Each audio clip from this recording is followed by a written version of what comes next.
Good evening and welcome to the San Bruno City Council meeting, beginning of the new year, January 8th, 2019. I'll call the meeting to order, and if we could, also want to thank the Garden Club for providing the floral arrangement, and may we have a roll call, please. Councilmember Davis? Here. Councilmember Medina? Here. Councilmember Salazar? Here. Vice Mayor O'Connell? Here. Mayor Medina? Here. May I ask our commander from the San Bruno Police Department to lead us in the pledge, please? Mr. Coughlin. I pledge allegiance to the flag of the United States of America and to the republic for which it stands, one nation, under God, indivisible, with liberty and justice for all.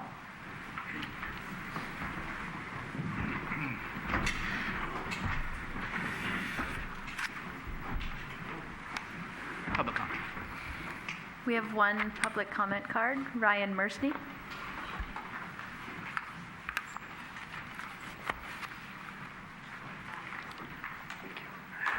Ryan Mersney, Keynes Avenue. I'm asking items D through J be pulled from the consent calendar. First, I see no monetary figures associated with these items. Second, with a budget gap of $1.7 million, I believe the residents are owed an explanation of how their money is being spent. We are in good economic times. We should be putting money into our reserves as many of our neighboring cities are doing. Instead, we are taking money out. We should be scrutinizing our expenditures now more than ever. To those council members who ran on transparency, I'm asking you to fulfill your pledge and be transparent. I believe item 6B on the agenda is related. While I am not sure when the $25,000 amount was adopted by the council, I am very sure that inflation has not gone up 300% since then. To raise it to $75,000 seems the opposite of transparency.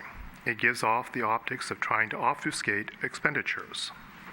I understand the need to make things more efficient and not spending more time requiring council approval for small expenditures is more efficient.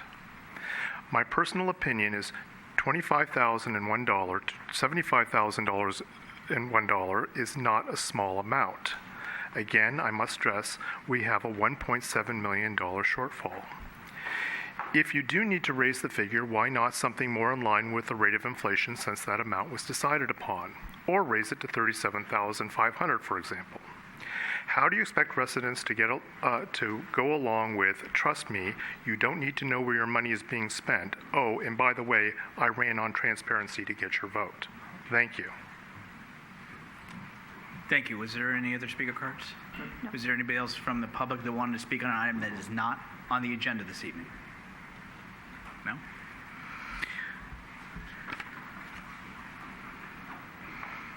Okay, let's move on to announcements. The City of San Bruno will be having its State of the City address, which will be held here Tuesday, January 22nd. The doors will open at 5:30, and then the State of the City will begin at 6. And it will be reflecting upon last year as well as goals for this coming year. This is something that is different since transparency was touted. Is that it used to be at Skyline College, which was during the business day. We have a working community. It was also about $40 per person. Therefore, this is something that all the community can be here and be a part of, and there is no charge. Now we're going to receive the annual report from the Planning Commission. Ms. Mason, please. Good evening, Planning Commissioners. Is this on? Always on. Linda Martin Mason. I'm on the Planning Commission, and I'm now the chair of the Planning Commission. So I'll be giving the report tonight. So we will start with the agenda. It's the 2018 Planning Commissioners going into 2019, 2018 Planning Staff, 2018 Significant Activities, 2019 Goals, and 2019 Outlook. So the 2018 Planning Commissioners included Kevin Chase, who was our chair, and he retired in October. Rick Biasotti, who was the vice chair. The vice chair is now Sophie Lagasse, who's still a sitting board member. We have Mary Lou Johnson, Kelly Lethian, Linda Mason, new chair appointed in December, and Perry Peterson, who retired in May. The city is currently recruiting for 2 new planning commissioners, and we're very excited to see who the city decides to put on the board. We've had a great planning commission so far, and I've personally enjoyed learning from a lot of the previously seated commissioners. 2018 planning commissioners.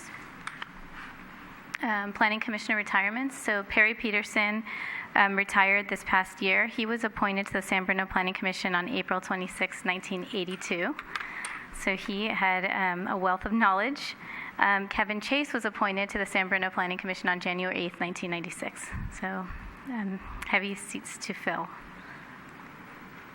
The planning staff updates, staff retirements, David Waltering, who was the Community Development Director, and Mark Sullivan, Long Range Planning Manager, both retired. The new staff is Darcy Smith, seated to my right, Community and Economic Development Director, and Rusha Dande, Associate Planner. The significant planning approvals for 2018 was the Skyline College residential project. This was 70 residential units, 40 single-family detached homes, 30 apartment units for college faculty and staff, combined is 70. The 30 apartment units for college and staff, I just want to note, are affordable housing. Those are subsidized for the faculty and staff. It's an 8-acre site.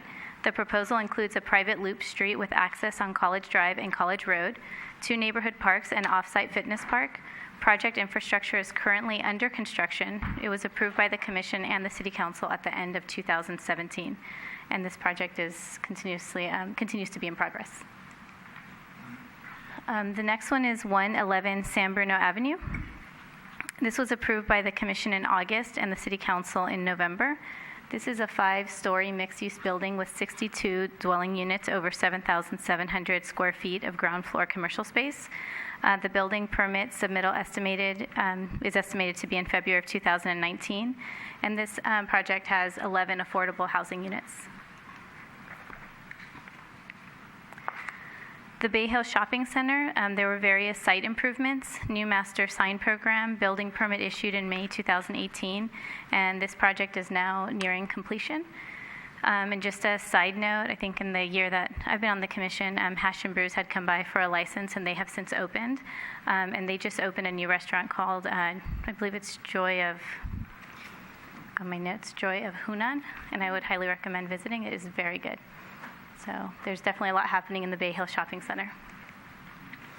406 to 418 San Mateo Avenue.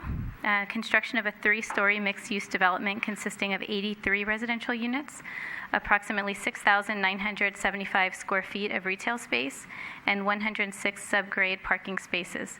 The project is located at the southern entrance to downtown San Bruno, and this project is nearing completion. 1250 Grundy Lane. This is the construction of a 3-story, 67,586 square foot office building with a small retail credit union branch, 215 total parking spaces, 1.7 acre project site located within the Bay Hill Office Park. This project is also nearing completion. The zoning code update. So this year, the planning staff with the Planning Commission will be revising the zoning code to address key items. Those key items include general plan consistency, transit corridors plan consistency, airport land use compatibility plan, short-term rentals, state laws related to accessory dwelling units, affordable units, etc. Incorporate Bay Hill specific plan and related items into that zoning update. 2019 Small Cell Wireless Communications Ordinance. Staff is currently preparing new ordinance and design standards for small cell facilities in the right-of-way of public properties. January 15, 2019 is the next Planning Commission meeting. March 2019, the Planning Commission ordinance adoption hearing will occur. And April 2019, the City Council adoption hearing will occur. I also wanted to note that the Planning Department staff has created a web page that has the current ordinance of San Bruno in regards to small cell facilities, and that was in response to the public asking for more information, which was very nice and very informative, worth visiting. Outlook 2019. The following projects that are currently under staff review and anticipated to come before the Planning Commission and possibly City Council for consideration in 2019. 160 El Camino Real. This is a proposed 3-story upscale hotel with 34 rooms on a vacant lot. This is currently in the planning review phase. 271 El Camino Real. This is a proposed 3-story multifamily development with 24 dwelling units. This is the former Lee's Buffet building, and that has been demolished for a couple of years now. It's currently in the planning review phase. 500 Sylvan Avenue. Proposed project is a 3-story multifamily building consisting of 9 residential units. This is currently in the planning review phase. Glenview Terrace. This is a proposed 29 single-family homes on the northeast corner of San Bruno Avenue and Glenview Drive. This is currently in the planning review phase. There's a neighborhood meeting to update neighborhood on the status recommended. The Mills Park Plaza is a proposed project, 2 5-story mixed-use buildings that would extend along El Camino Real from San Bruno Avenue to Angus Avenue. It's approximately 400 total dwelling units and 54,000 square feet of ground retail space. This is currently in the planning review phase. San Mateo Avenue Streetscape Plan. A consultant has been selected and recommendations to execute an agreement with WRT for the development of the San Mateo Avenue Streetscape Plan is before the City Council tonight. The plan will create a cohesive and more enjoyable street design with modernized and attractive design features, signage, landscaping, and street furnishings.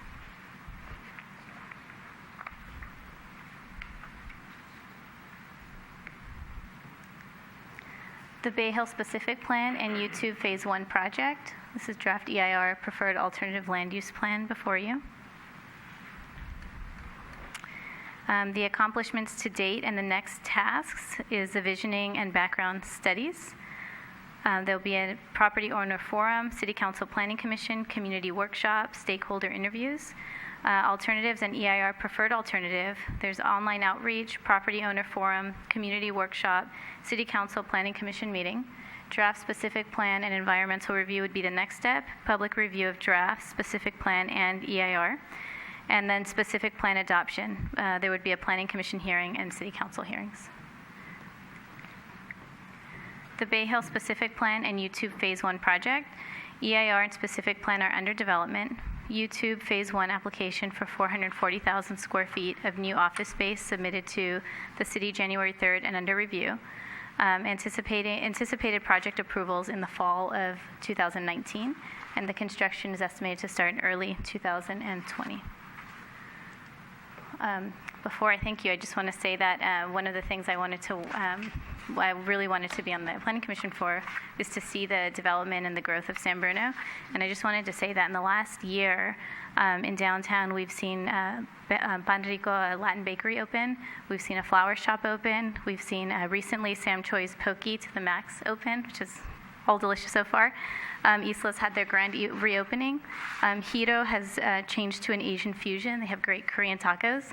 Atlas Pizza has opened. My Busy Town Learning Center has opened, which is great for kids. So we've really seen a rejuvenation already of the downtown. And so I'm really pleased to be on the commission and honored to be selected as chair. And we'd like to thank you as a city council for really setting the policy direction and look forward to more collaborative efforts in the future. Thank you. Thank you very much, and congratulations on your appointment as Thank you. chair. Thank you. Questions from council or comments for the report? Through the chair, I just want to say excellent presentation. It's exciting to see what's coming forward, and I appreciate all of the work and the support from the Planning Commission. So thank you for the presentation. Thank you. There be nothing, yes, thank you very much, Darcy, thank you for your help, and thank you for coming this evening, thank you for updating us, and I think it's really important too, because a lot of folks do ask those kind of questions, what's going on, and so this was a great report, and so thank you for keeping the perspective of what is going on, not only just in San Mateo Avenue, but also throughout the community, so thank you for all your work. Okay, thank And you. to the commission, please convey that to them for us. Will do. Thank you, Thank everyone. you. Happy New Year. Happy New Year.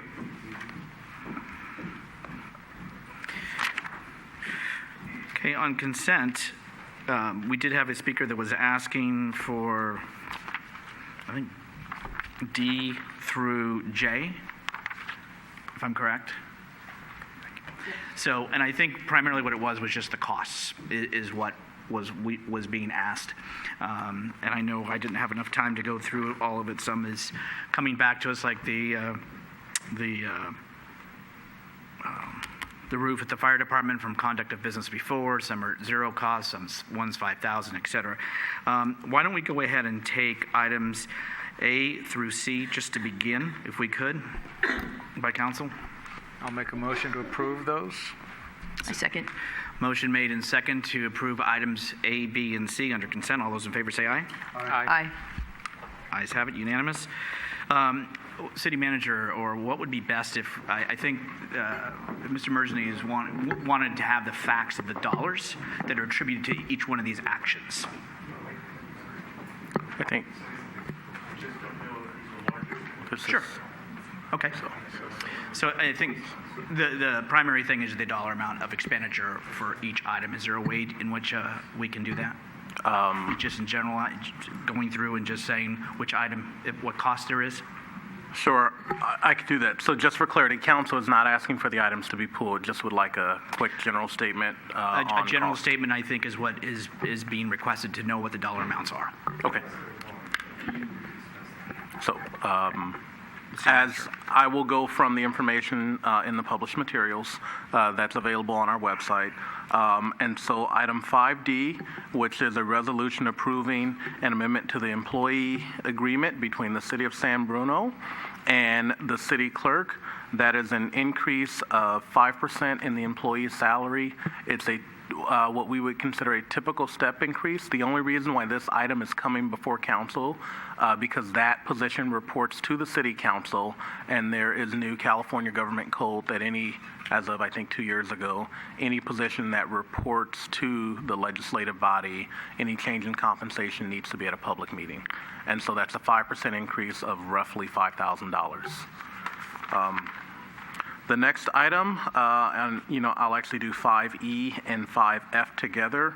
They are authorizing the city manager to execute agreements for 1, sanitary sewer hydraulic modeling services, and water hydraulic modeling services. The cost for both of these contracts to the city will be zero. We are setting up essentially a master contract with 2 separate vendors to provide this service. The hydraulic modeling services will be paid for by private development as a requirement. Private developers, if they meet certain thresholds, have to do hydraulic modeling, and those will be done on a reimbursement basis. So we're essentially getting authority to set up blanket purchase orders for these vendors, for these 2 particular vendors. 5G. I do not think has no fiscal impact to the city. It's it's adopting the Caltrans consultant procurement manual to apply to our purchases here. Item 5H is adoption of a resolution amending the city classification plan by adopting a position description and salary range for a head-end technician. That item is establishing a new classification. It is not adding a new head count to the city's personnel count. It's just a new classification. And should someone be assigned to that classification, it would be a reassignment. As noted in the staff report, it will add an additional $741.40 per month of additional costs, because that is a higher classification than the existing classifications we have. Item 5I, which is an adoption of a resolution accepting work that was already completed at Fire Station 52.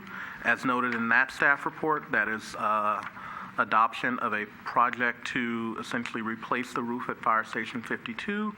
The total cost of that contract was $41,440, paid for from the city's capital equipment reserve.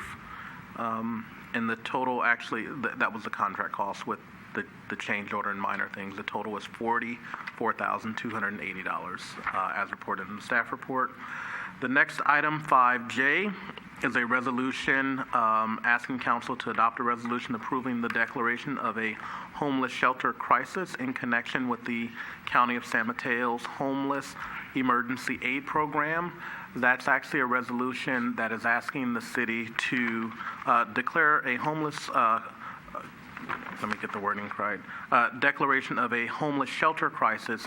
It actually allows the county to apply for a one-time grant fund from the state of California called the HEAP Grant Fund, and the county has been allocated $4.9 million by formula. And should the city of San Bruno choose to have services provided in San Bruno, not just countywide, from these grant funds, the state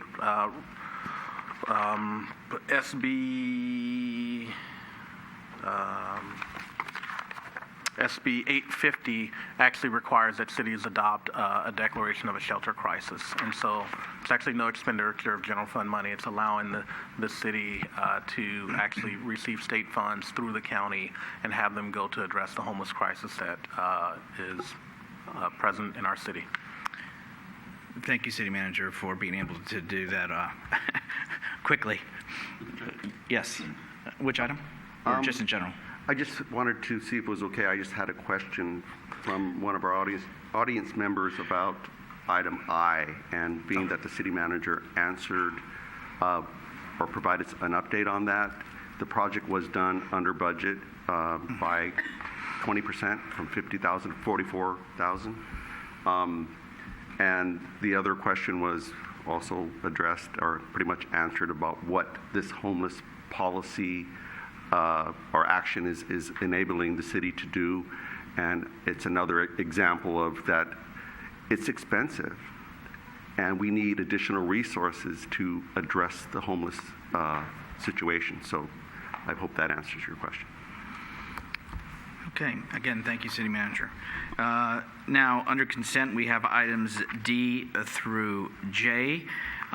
I'd like to have a motion and a second, and I do want, for the record, that on item J, I will not and will be not voting on that one, and that is just because of where the homeless shelter territories are allocated within this resolution, or within close to my proximity where I live. So.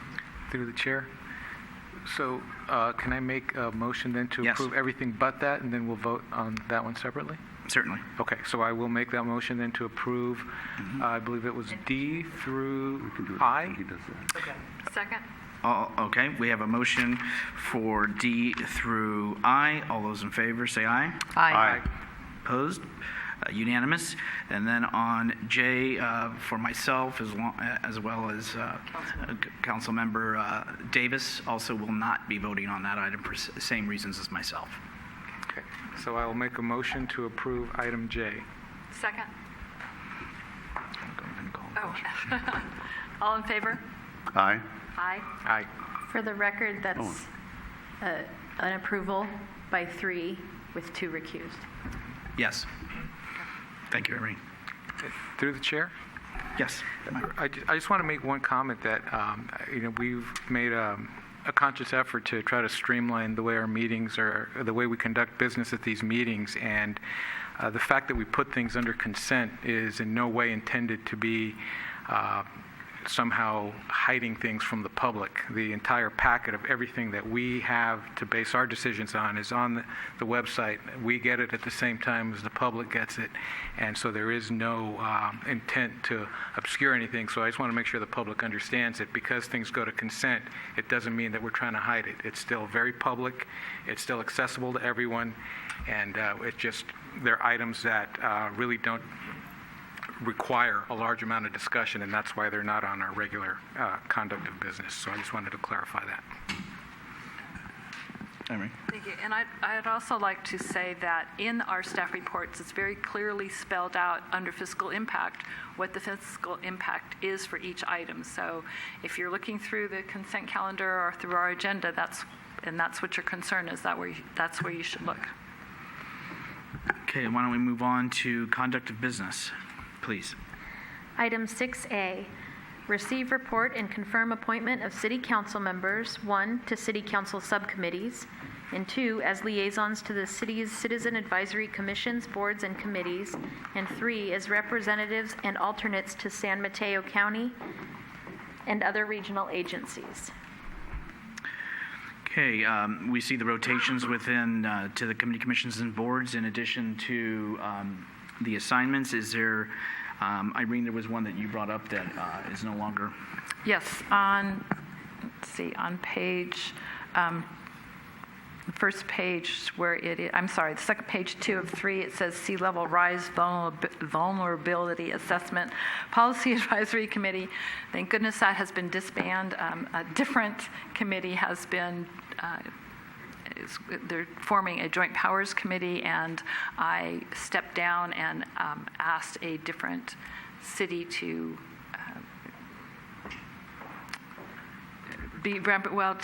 to apply for the representation, and the city, I felt a city that had actual coastal or bay property should be on that committee, so I stepped down on that.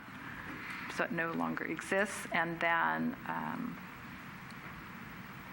the other one is the League of California Cities Peninsula Division. I no longer attend those meetings.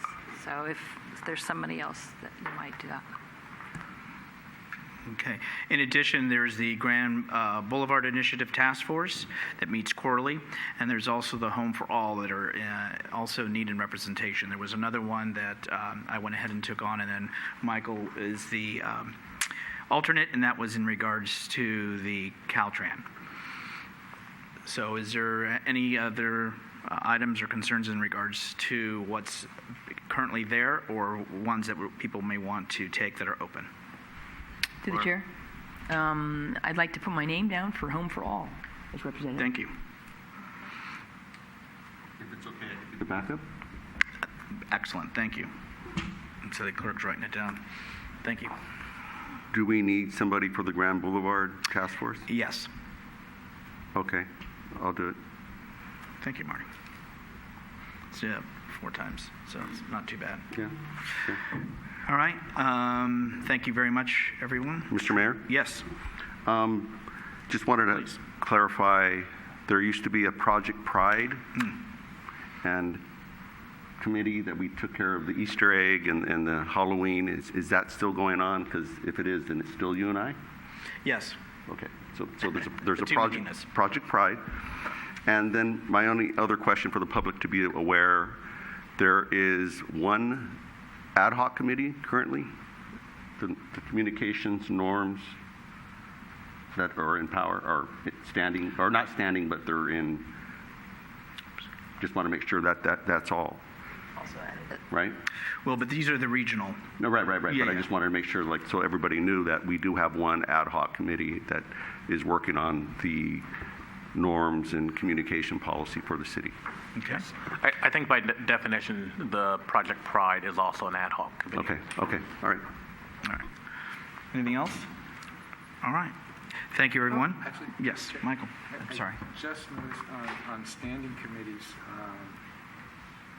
Irene and I believe, are on a sewer or infrastructure type subcommittee. That's a standing committee. Is that not? Oh, heck, are we? Yeah. I mean, all the water and sewer projects we used to meet on. Those. Microphone. That's Microphone, Michael. Sorry. So yeah, it's been a while since I think that committee or that subcommittee was convened, but wasn't that a standing committee at one point? You would know better. You were on it. What we can do is ask the city clerk and the city manager to look into that, see when it was last convened, if I'm it sorry, was I still... didn't hear what the Oh, committee I'm sorry. was. I thought that there was another standing committee that dealt with sewer and water projects. Was it for a particular one-time, like a No, temporary it was- project? or I was long-term? under the impression that it was a standing subcommittee. Okay, we'll look into that. I didn't see that in the record, so we'll look into that. Mr. Mayor? Yes. So Irene and I were on that committee to deal with the water and sewer rates and also with the garbage rates. So I guess that would be under utilities. Right. There was also a garbage subcommittee. Well, those are appointed because, as we know, when it comes to the rates, it happens every fifth year or up on contract. Okay, and then okay. would be appointed at that time because it was only got it now. needed Okay. on periodic. Got it. During my previous tenure, Jim Ruane and I were on a standing subcommittee, and because the garbage rates do come up, I mean, they do a massive reset. Yeah, there is some adjustment done every year, so we did get a presentation on an annual basis on what they were presenting and their CPI and how they calculated and everything. So I think it was worth having. Okay. Could you, city manager and city clerk, look into that, and then we can appoint as necessary? Noted. Thank you. Next item, please. Item 6B, adopt resolution increasing the expenditure authority of the city manager and city attorney from $25,000 to $75,000. Director DiMartini. Good evening, Honorable Mayor and members of the City Council. My name is Keith DiMartini. I'm the Finance Director for the city, and it's my pleasure to present the request to Council to increase the expenditure authority of the city manager and the city attorney. The objective of this item before you this evening is twofold. First, the city's current purchasing policies are outdated and need to be modernized. Our processes need to be adjusted to increase efficiencies and reduce processing time to support quicker and more effective project delivery. And second, as we roll out the new policy, we are requesting the City Council to approve of increasing the expenditure authority of the city manager and the city attorney. The city's purchasing policy was last updated in 1988. It set dollar thresholds for the city manager to approve contracts at $25,000. In 2000, the city attorney was authorized to settle claims up to $25,000. In 2002, the city council authorized the city attorney to expend up to $100,000 to mitigate damages involving health and safety issues such as sewer overflows. These authorization limits have not been updated since those dates. Since then, the cost of services, materials, supplies, technology, and claims has increased by inflation and other economic factors. This has resulted in the need to request City Council authorization for items that are considered more routine and basic operations. A city manager contract authority survey was conducted a year and a half ago for cities in San Mateo County. The table on this slide summarizes the results. Of the 19 cities who responded to the survey, the city manager's authority ranged from as low as $20,000 to as high as $100,000, with any contract amount greater than the city manager threshold requiring city council approval. San Bruno's city manager authority of $25,000 is tied for second to the lowest with Portola Valley. Both Woodside's and Portola Valley's annual budget and volume of contracts executed is significantly lower than San Bruno's. Also, San Bruno's population is the 5th highest in the county and has the lowest per capita limit compared to our peers. Staff is recommending the expenditure threshold to increase from $25,000 to $75,000 for the city manager and city attorney for all routine claims.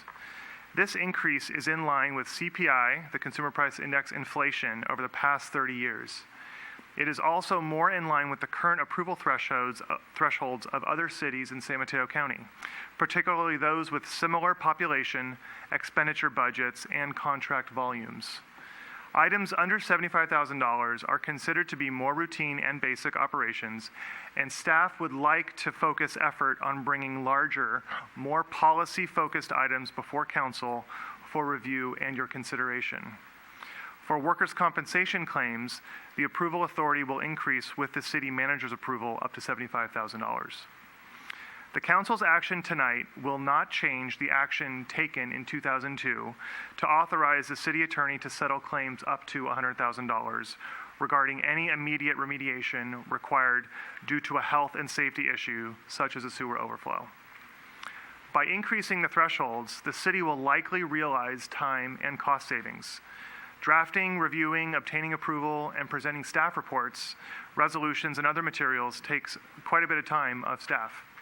On average, it could take up to 4 weeks to prepare all the necessary documents to include in a staff report to City Council. Although fewer items will come before Council, as indicated in the report, staff does not anticipate this limiting or reducing any opportunity for guidance and feedback provided by the City Council or members of the public. Feedback will be requested during the annual operating and capital budget process. City Council will continue to receive staff reports of accepting projects as complete, and staff will plan to shift focus on providing more frequent project status updates during the quarterly financial updates to Council.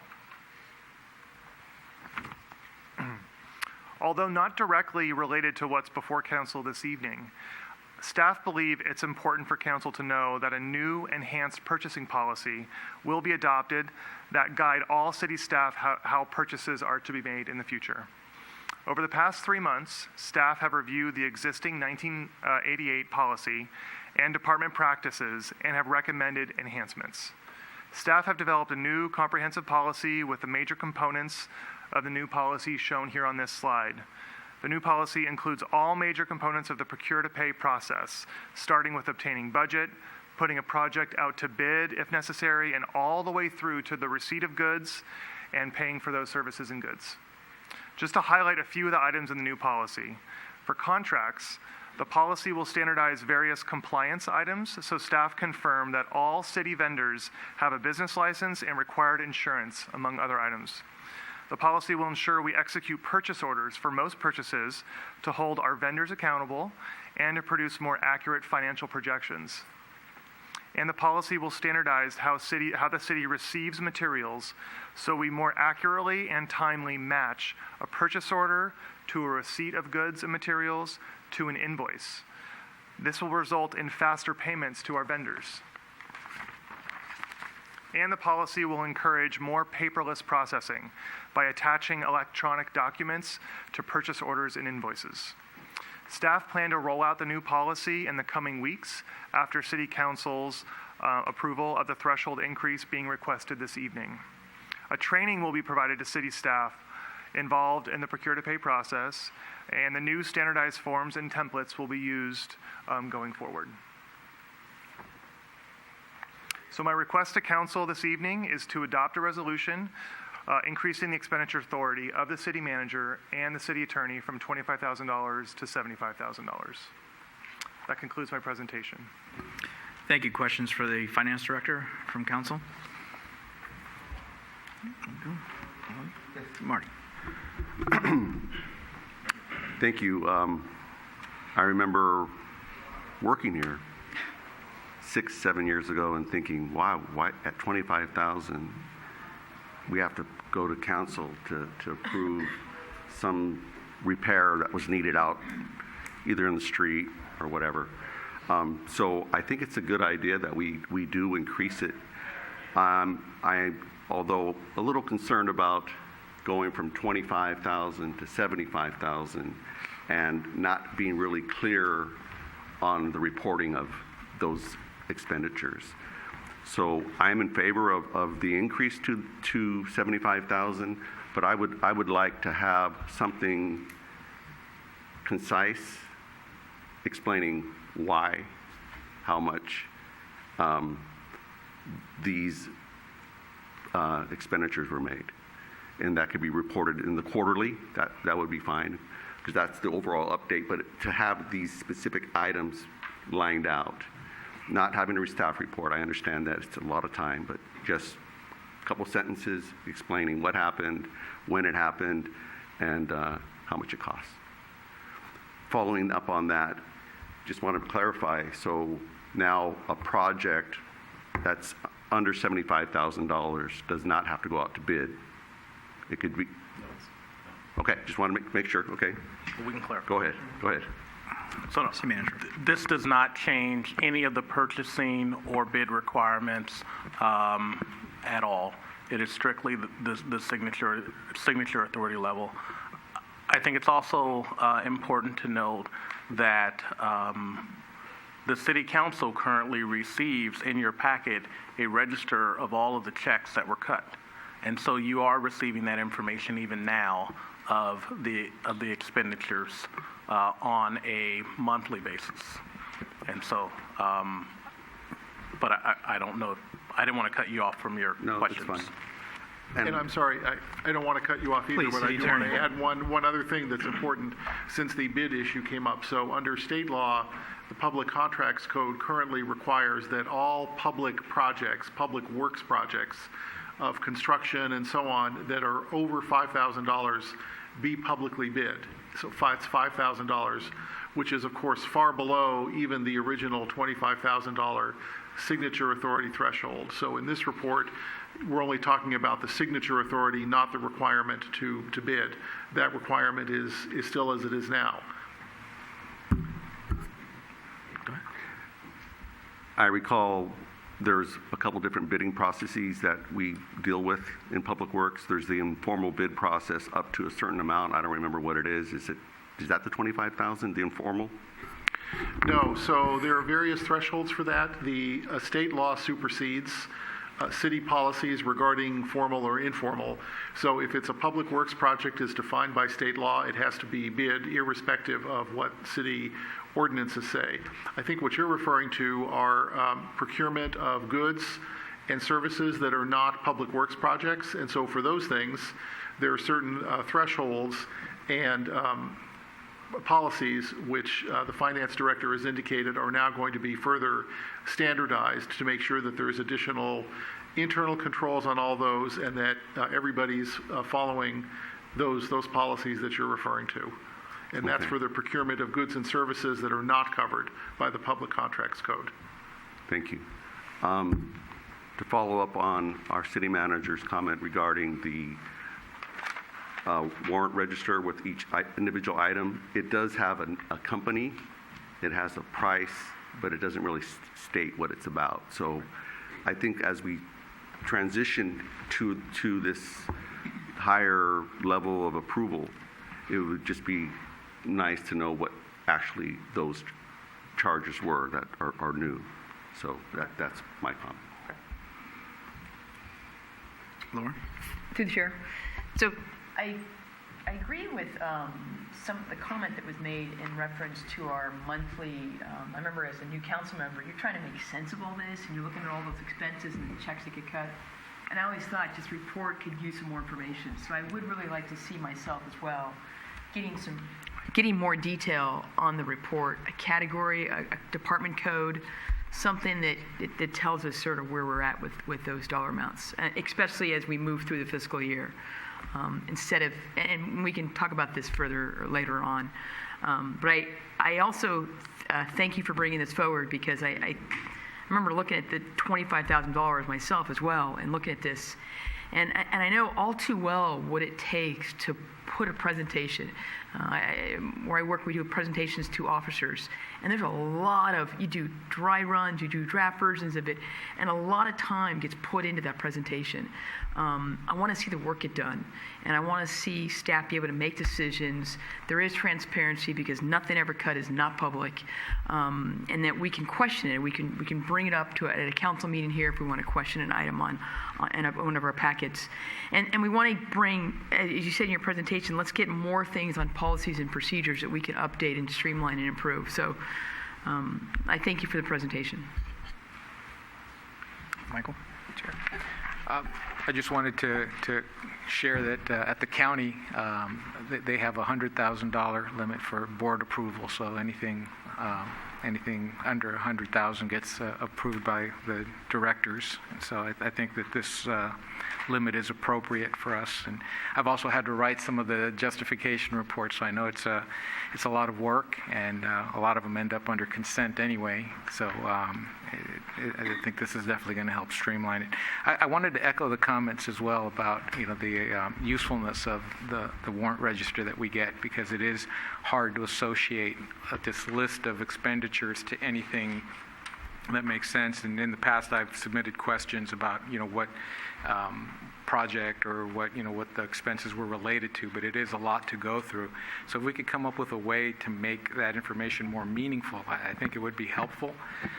The county has a website where they actually post all their expenses, and you can download the entire thing, and you can search by vendor and see what vendor is getting contracts and how much the county spends with them, and you can sort it all kinds of different ways. And I don't know if our system is if we can make it work that way, but it might be a helpful way of making this information more readily available and more meaningful. Okay. All right. I think the $75,000 is very reasonable. I tend to agree about the warranty list, which is long and very detailed as far as how much and who gets it, but not much other than that. Maybe we could look at something that, if it's not routine, if it's over $25,000 or something, that there's a little more detail. But I think other than that, it's fine. And then just for myself on the warrant register, keep in mind that it could be a refund to a resident from their water bill. So it could be for $100. So I think what we're all trying to ask is for something that is really of a larger scale, something that's not going to require staff to now double their work as we're now trying to improve and streamline. I've always thought that this needed to go up, as Marty said, but when I worked here, it has never gone up. And I started, I worked here back in the 80s. So, and I believe directors are maybe at 5,000 or a small amount as well. And I know we're not discussing that tonight, but my point is that it hasn't been addressed since 1988. And I also want to thank the finance director and the finance department for the fact of actually going and reviewing, updating, being proactive, not being directed by council, but through the manager and through the finance director and the finance department, being proactive to streamline, to simplify, and to make best practices and better protocols. So I want to thank you for that as well. This is a resolution. Is there any action from council? I'll make a motion to introduce and approve the resolution. Second. Motion made in second. Councilmember Davis? Yes. Councilmember Medina? Aye. Councilmember Salazar? Aye. Vice Mayor O'Connell? Aye. Mayor Medina? Aye. And then thank you for the report, and then you have the feedback from the entire council in regards to the warrant register and information. Thank you very much. Next item. Item 6C, adopt resolution authorizing the city manager to execute a professional consultant services agreement with WRT for the development of the San Mateo Avenue Streetscape Plan in an amount not to exceed $125,000 and appropriating funds in the adopted fiscal year 2018-19 budget in the amount of $125,000 from the city's general fund.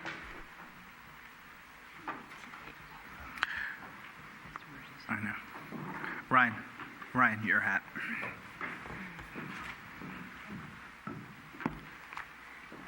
Good evening, Honorable Mayor and City Council. My name is Darcy Smith, and I'm the new City's Community and Economic Development Director. It is my pleasure tonight to present this request to Council related to the consultant services agreement for the San Mateo Avenue Streetscape Plan.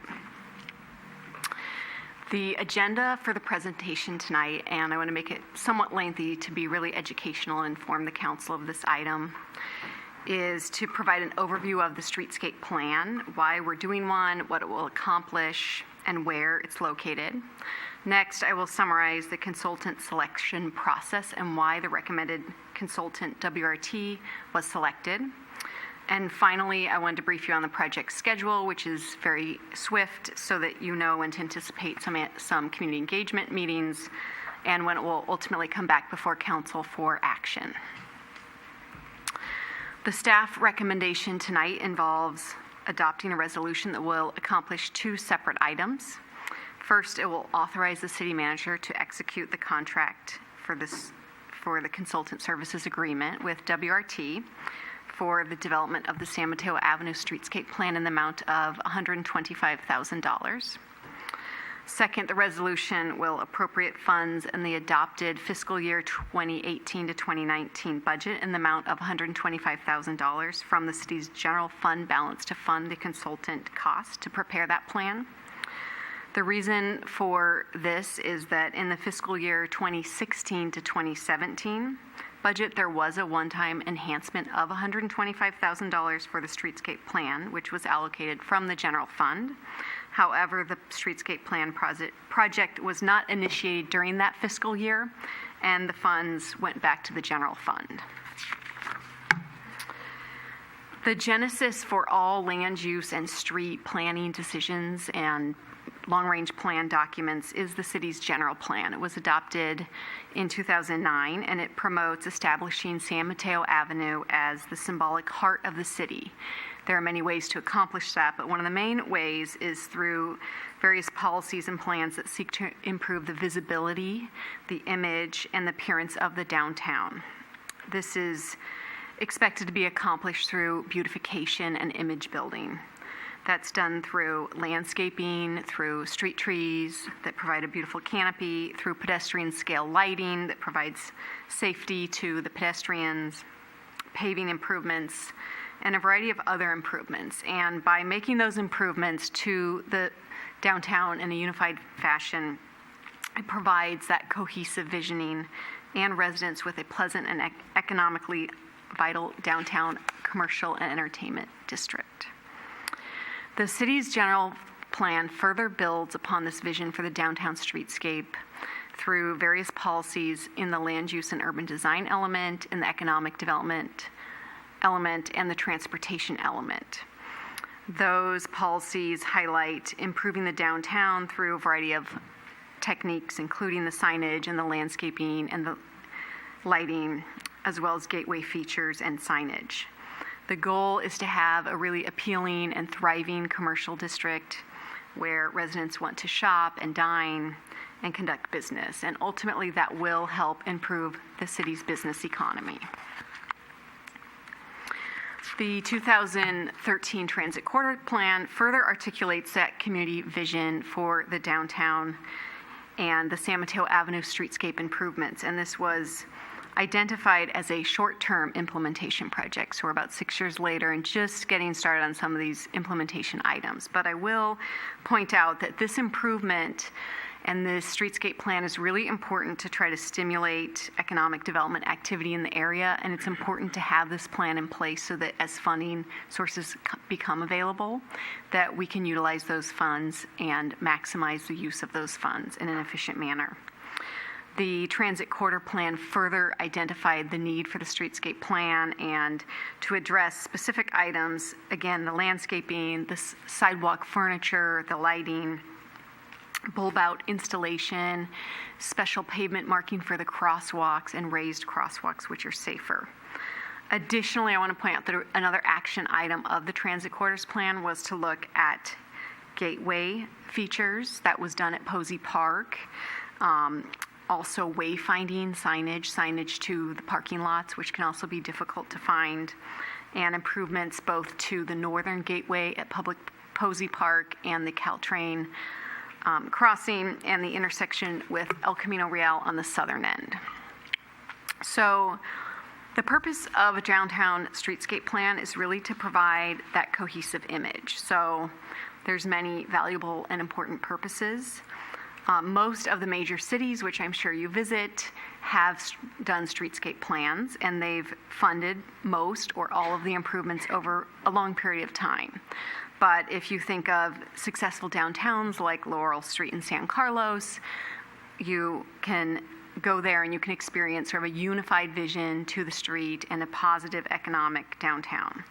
So really what the streetscape plan does is it serves as that vision of how people experience the downtown and how we can unify the street to create a very successful downtown that supports the needs of the community. So the key characteristics of that plan are to have a single unified vision or consistent streetscape to create an identity. It looks like we're having some technical problems, but you can follow along with your handouts because I don't know what to do for the presentation. But for the council, you'll see that I provided a slide that provides the design standards for all the street features and the public spaces. Things like Posey Park would be included. And ultimately, the outcome will be an enhanced street with safer sidewalks, well-marked and decorative crosswalks, widened sidewalks at some locations, improved signage and wayfinding to the public parking lots, for example, and attractive and functional street furniture. I think we lost the presentation, but I'll keep going. No. But you have it ahead of you, and really it's to educate you. I apologize for the audience. So I provided some examples of a streetscape plan, and you'll see that really we have a plan graphic that provides a layout of the street, and then we have some articulated renderings and 3D images that show what the streetscape plan will look like. The next slide, I included an example of a very successful downtown sidewalk, and you'll see what that accomplishes is sort of this unified vision with planters and street trees and a consistent sidewalk material, which we're currently lacking. Basically, you're trying to create a place where people have a positive experience and the businesses are thriving. Darcy, I'm sorry to interrupt. It's okay. Did you want a minute to see about the visual? Yeah, let's see. If it's okay with everybody in the audience, we're going to take about a 5-minute break. Sure. Here. Whoever gets... They are. 5-minute break. Back on? I'm on TV. Okay, I'm going to call council back into session, and we're going to continue with Director Smith. Darcy Smith, yes, Community and Economic Development Director, thank you. So I will start off on talking about the streetscape plan and finish the background with the general plan transit corridor plan background. So the streetscape project area is San Mateo Avenue. And I think we would all agree that San Mateo Avenue has a really nice pedestrian street, some distinctive architecture, very convenient location, proximity to Caltrain, proximity to El Camino, bus stops, and a really great diversity of commercial uses. The plan will cover this area here, which I think everyone would agree is the downtown, and it's defined on the northern end at Huntington Avenue and goes all the way to the south to El Camino, and this encompasses the major entrances to the downtown. But I think what staff feels and the visioning documents that I summarized is that the downtown in general lacks a consistent streetscape elements. There have been purchases of various items like trash cans and furnishings over time, but there hasn't been a consistent design palette selected for the street furnishings. Also, there are no large street trees that you will find in many downtowns, and there's also a lacking of signage, specifically wayfinding signage to the public parking lots, which we hope people utilize more. And essentially, you sort of lack an identity. People know it's a downtown, they know it's the heart of the city, but there's not a unifying branding or vision or image that's really communicated well through the signage and through the features that make up the downtown's pedestrian realm. So the purpose of this downtown streetscape plan is quite varied, and it is a very important document for many reasons. It lays out the vision, and as you may know, a lot of cities have adopted these streetscape plans, and they've built them over time. Some cities did them in the 70s and 80s with redevelopment funding, and they were able to use those redevelopment funds to fund the improvements. Redwood City is a great example of a community that used their redevelopment money to fund a beautiful town square that's well utilized, and we did some improvements with redevelopment agency funds, but now we need to look at other funding sources, and we really need this plan in place to be able to obtain those funding sources from various grant sources. There are so many successful downtowns on the peninsula, like Laurel Street in San Carlos, and they started with a streetscape plan similar to what we want to do. And that streetscape plan provided the vision to really explain how people's experience in the downtown will be improved, how there will be an identity to the downtown, and how ultimately we will accomplish creating an economic, successful downtown that supports the needs of the community. So the key characteristics of a streetscape plan, as I mentioned, are to have a single unified plan for the streetscape vision, to provide an identity. Safety is really important. When you have higher pedestrian activity, you need to be very cognizant that you need to ensure that pedestrian crossings are safe, and there's new modernized tools to do that, like raised crosswalks and rapid flashing beacons. We also have these great amenities in our downtown, such as Posey Park, but we have fountains that aren't functional. And so this plan will try to flesh out solutions to that and flesh out gateway solutions coming in from the north and from the south. I mentioned that we need better signage and wayfinding, and we need really more attractive and also functional street furniture. So this provides some examples of what a streetscape plan is. Ultimately, it's a plan diagram, which you see here on the left, that provides the detail of how we will accomplish that pedestrian realm and any improvements to the street. So we will be looking in more detail at converting parallel parking to angled parking and any other improvements to the street that are needed. And you also get some great renderings and visioning tools, and those are really important to present through the community engagement process to describe to the community what the street could look like. Photographs are also a really great tool to provide with community engagement. This shows you an example, as I'm sure many of you have experienced in our downtowns on the peninsula, of a successful downtown streetscape. And what I like in this image is that you can see that it's all about combining a palette of materials and textures. It starts with the sidewalk materials, and many downtowns do have a more distinctive sidewalk material. Then you have benches, you have planters, which provide sustainable features for stormwater processing. You typically have some beautiful street trees, which provide great amenities to the pedestrians through shading and a sense of place. And you can see that when you add these amenities, you really do attract higher pedestrian volumes, but also the businesses often very much embrace the opportunity to have a better relationship with the street, which is sometimes lacking. These are some other great examples of downtown streetscape plans and signage, and I just really wanted to point out that it's really our goal to be comprehensive and address gateway features. Murphy Avenue in Sunnyvale is a very distinctive one, and I think we will look at a variety of options, but also the wayfinding signage is very critical.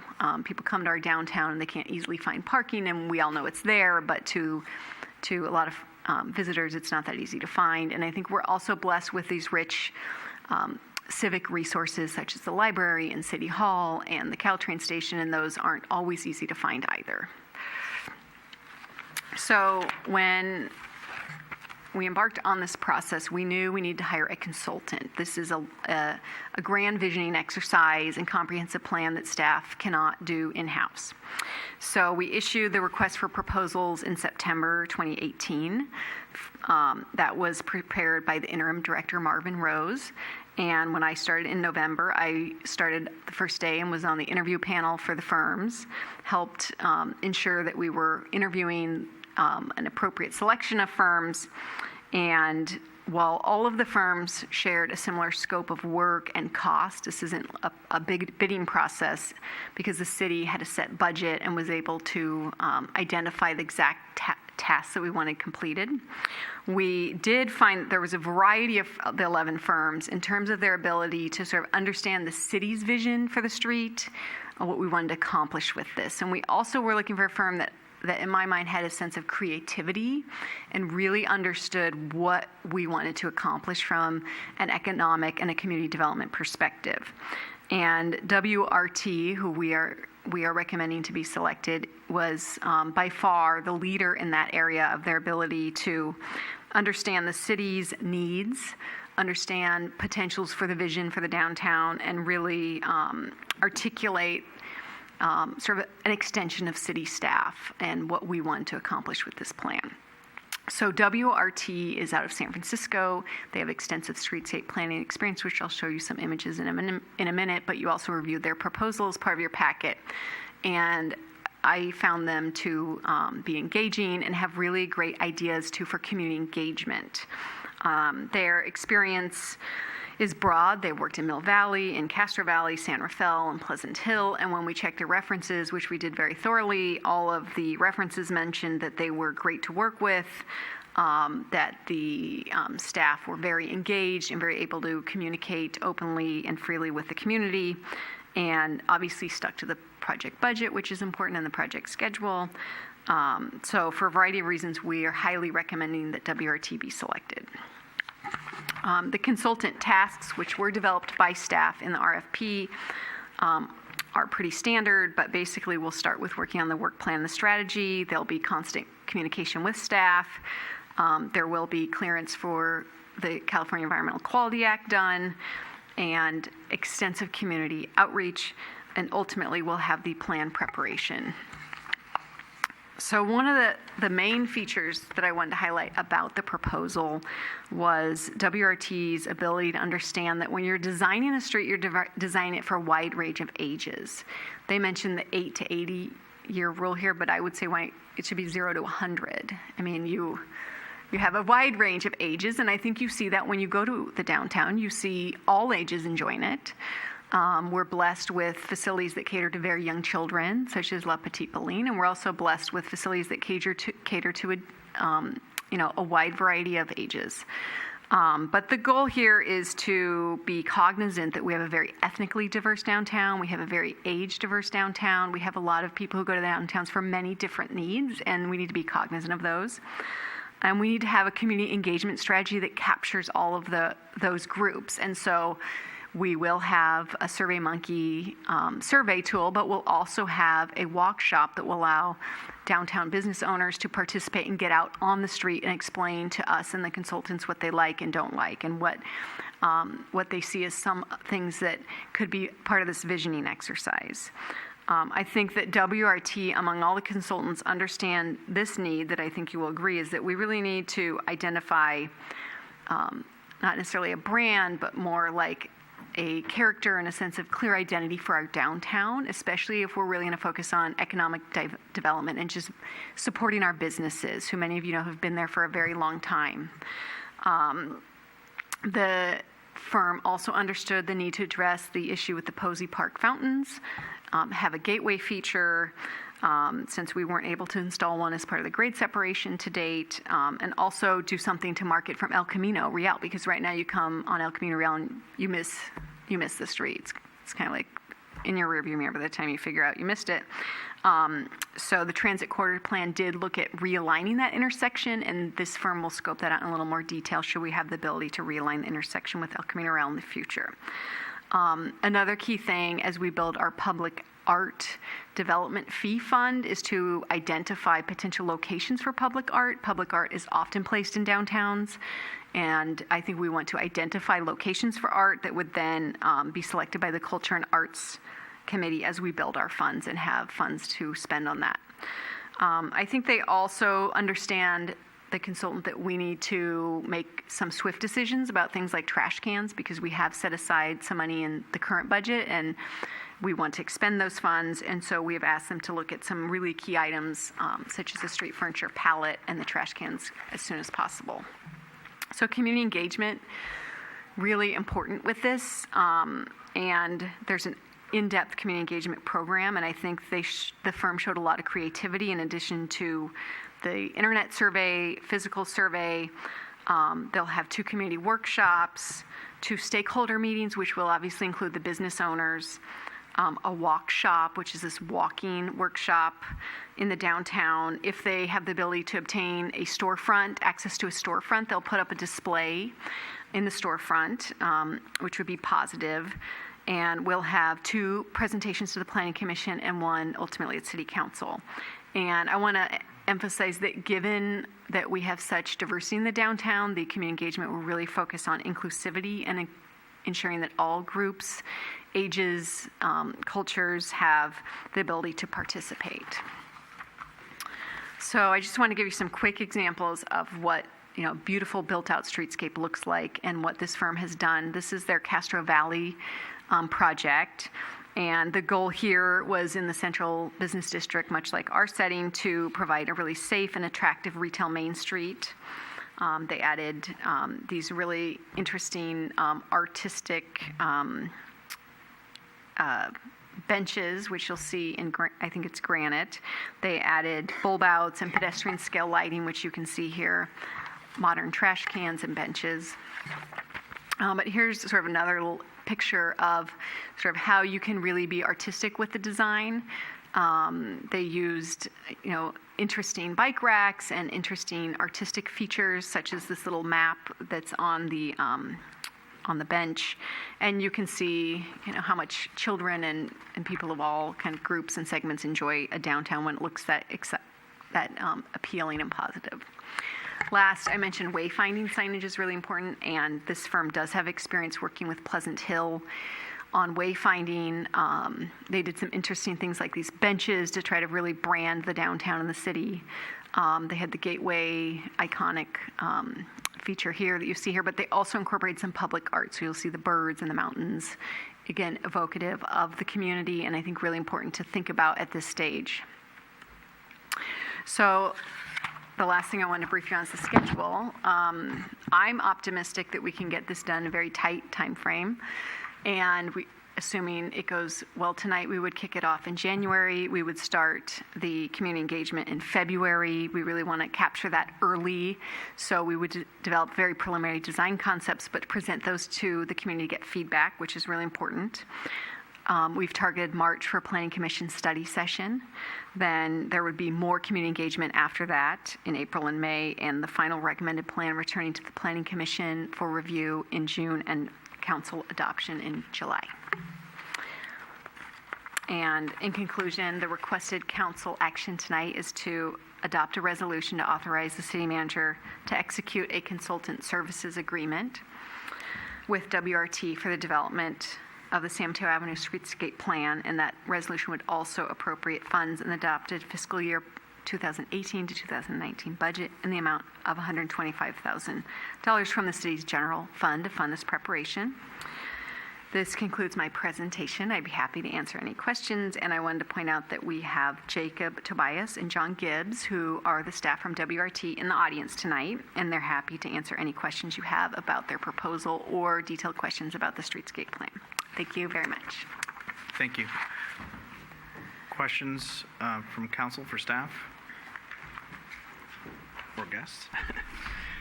Through the chair. Laura? Another good presentation. I like the thoroughness and the details of it. Sitting up here as a council member, I know that it's difficult to spend money, but there's a saying that says, if you build it, they will come. And you got to spend some money to actually redo and make San Mateo Avenue even better. We want people to come here. We want storefronts to open up. You look around in other cities and you've captured a lot of great photos, but we've all been there to other downtown areas. And there's just no consistency. And it's, you even look at the trees, you compare San Mateo Avenue, what it looks like, and where's the big, beautiful trees that we can make even San Mateo Avenue so beautiful. So I look forward to this project. Other comments or questions? Irene, did you? All right. Okay. Michael? I was just going to say that I'm generally reluctant to spend a lot of money on planning type things when we don't really know if they're going to go anywhere. But I'm actually really excited about this, and actually wish we would have done this a little bit sooner, because there's definitely interest in developing our downtown now, and we're already seeing some building happening. So, definitely getting ahead of this and having an idea of what we want it want it to look like before any shovels get in the ground is going to be really important. So I think this is going to be a great effort. Any other comments or questions? Okay, thank you, Marty. No. Go ahead, Irene. I was waiting. It's fine. I have been up here a long time and have seen plans come and go and people engaged and not engaged. My big question is, how are you going to engage the businesses? Because we can have the best plan in the world, we can have the best intentions in the world, but if the businesses don't participate, they don't step up to the plate, I guess is kind of the colloquialism I would use, it doesn't go anywhere. So can they go to the podium? How do you engage and get the businesses to be part of this?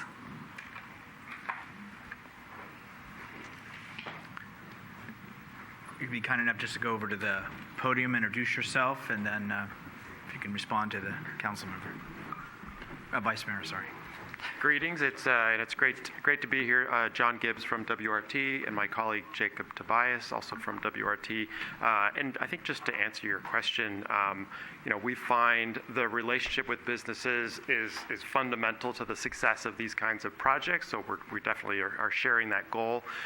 We find at a very high level, just making sure that we're notifying and speaking to businesses up and down the corridor. I think specifically through flyers, identifying a couple of key businesses. How are they organized? What are those social groups of businesses to make sure that it spreads through word of mouth as well as through all the notifications. Practically speaking, holding meetings during times of day that businesses can come to those meetings is actually really important as well. And sometimes we find that's more of a morning or a lunchtime. Oftentimes in the evenings, business owners have gone home and they may not be available. So talking to businesses and business owners and merchants to understand what times of day work really well for them is going to be another important component of a successful outreach plan to our businesses.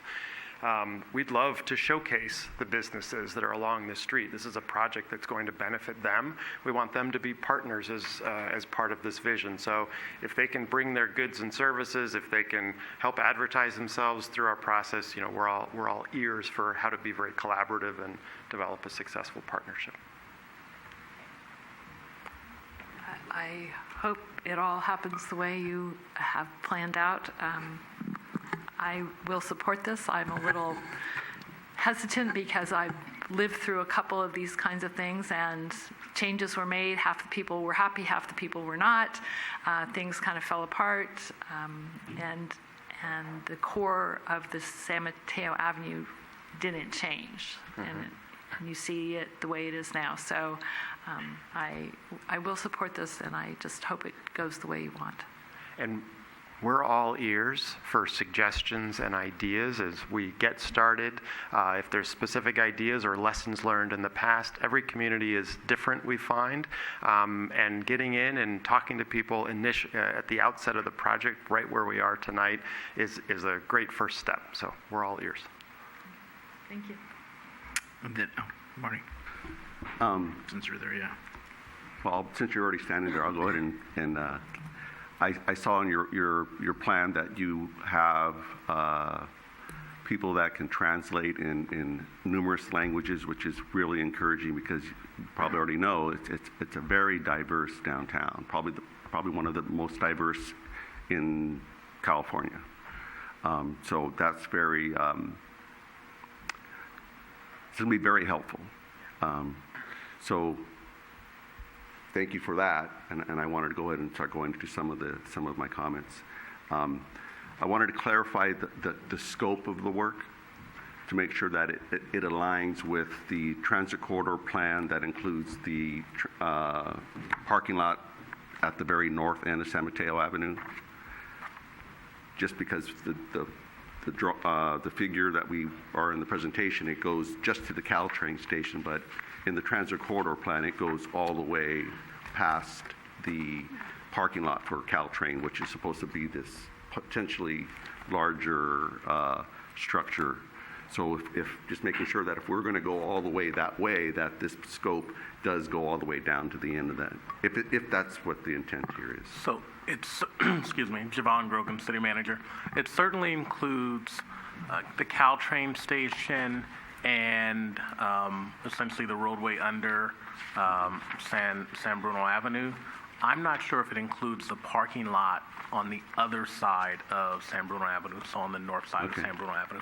But if you're really talking about what are we going to do about the arch that was never installed, and will there be something there, it will certainly look at that aspect of how you enter the downtown from the northern side. Great. I appreciate that in the plan that it already identifies that our sidewalks are a little on the narrow side, and we're challenged with that fact. Those are beautiful pictures, but we don't have sidewalks that big. So it's going to be interesting and challenging, and I'm looking forward to see your creativity and how you're going to incorporate all that. I'm encouraged to hear that angled parking, and I'm throwing in there other options, including the usage of one-way streets when needed.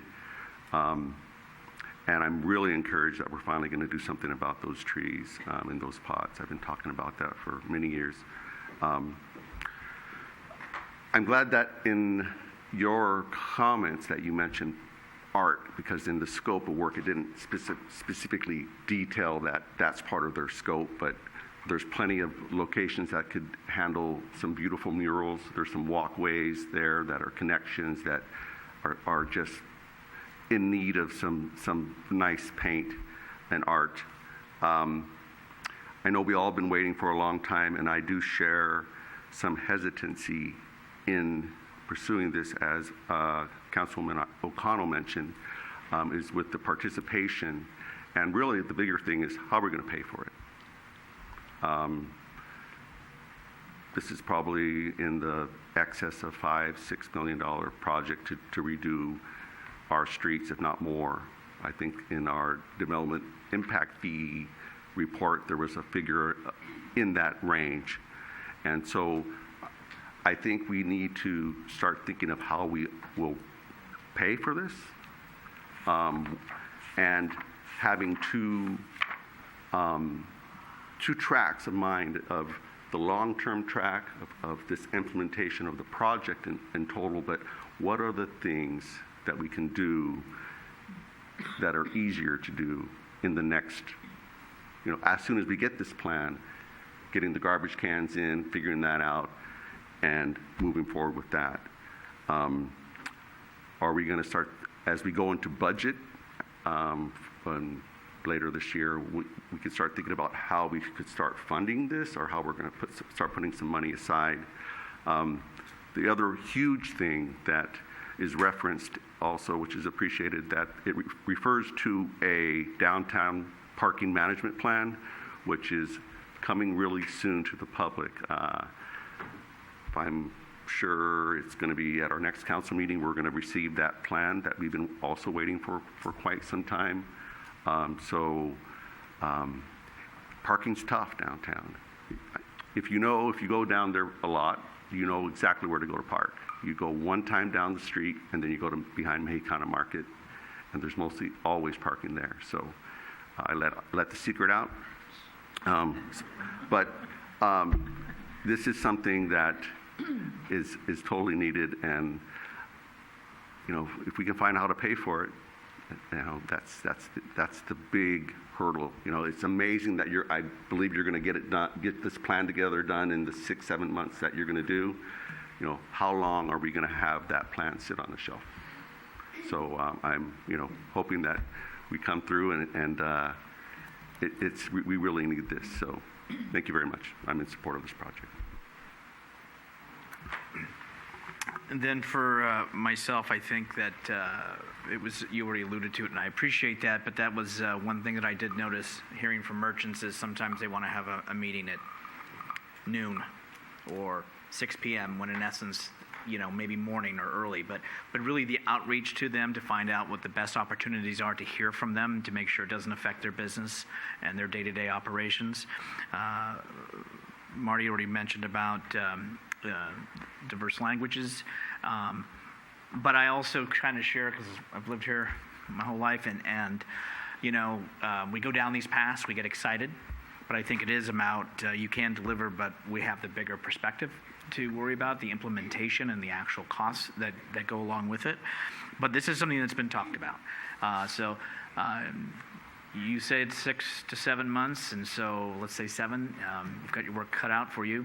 But also what I would appreciate too, back to the council, is if we find ourselves off track, that we get notified quickly, so that in essence, if all of a sudden it's not July, but it's August or September, I want the council to know about that sooner than later. And I wanted to kind of keep us on our task and on our timeline. And I think that that's important for us. So anything else from my colleagues?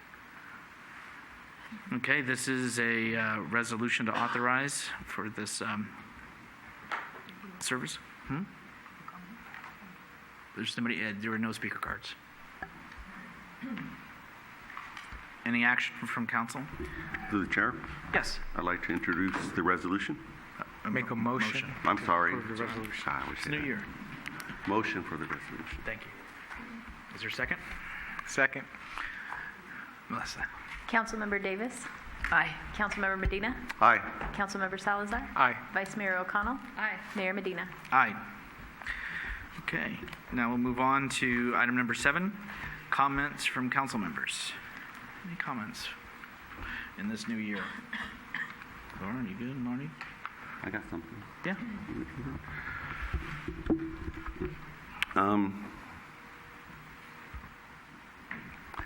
Happy New Year, everybody. It's great to see our huge crowd. But a couple things. As you're leaving, for those in the audience, as you're leaving the council meeting tonight, I left some handbooks for starting a neighborhood watch group. I'm no longer on the neighborhood watch liaison to that group, but if you were to pick one up, that would be great. That's probably one of the best resolutions you could keep, is to join a neighborhood watch group, helping your neighbors, looking out for each other, and making your neighborhood safer. I also want to make a little bit of an announcement because I've told a few people, and I retired from my full-time job this year or last year, and I did it for a number of reasons. I have a growing son. I have aging parents that need to be visited more often, and I have an opportunity to dedicate more time to serving my city. I realize it's in an election year, and we have a very capable candidate already announced with Mr. Stephen Marshall, and I think it's an opportunity to I see that we're moving in the right direction with the latest things that are happening, and I really want to dedicate more energy to keep that momentum going forward. So the last two things are, there are 2 crab feeds that are coming up in February.